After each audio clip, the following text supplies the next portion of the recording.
doğar zəyəm. Dağ küləyi əsər səhərdən hərdəm. Ocaq tüstüsü, dost söhbəti, igid oğulların bitməz qeyrəti. Tasmalı baxar uzaqdan ona, lələli qoşular bu şən havaya. Qındırğa deyər zəyəm başqa aləm, lələ paşa səslər.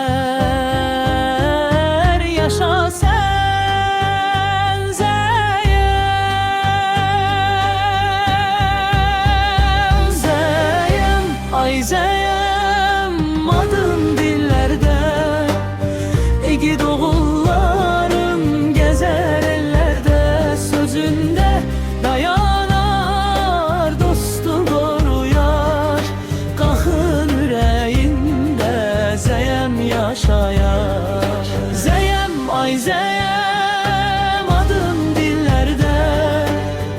İgid oğulların gəzər ellərdə, sözündə dayanar, dostu qoruyar. Qalxın ürəyində zəyəm yaşayar. Qalxın ürəyində zəyəm yaşayar.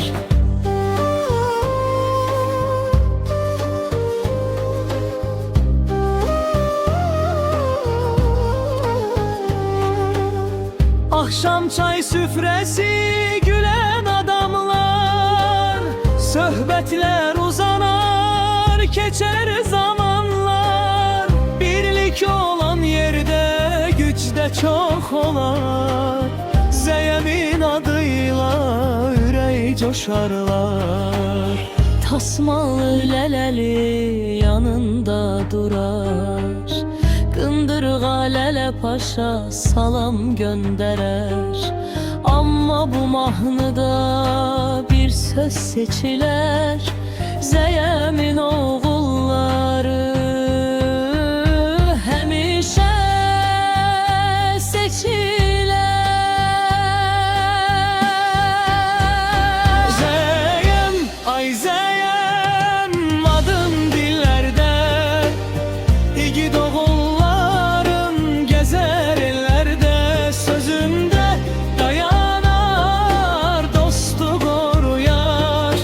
Qalxın ürəyində zəyəm yaşayar. Zəyəm, ay zəyəm, adın dillərdə. İgid oğulların gəzər ellərdə, sözündə dayanar, dostu qoruyar. Qalxın ürəyində zəyəm yaşayar. Qalxın ürəyində zəyəm yaşayar.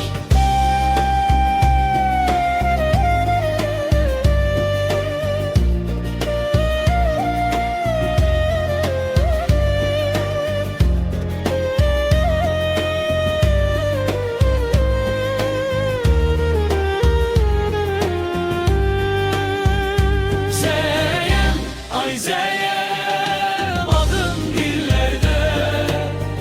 İgid oğulların gəzər ellərdə, sözündə dayanar, dostu qoruyar. Qalxın ürəyində zəyəm yaşayar. Qalxın ürəyində zəyəm yaşayar.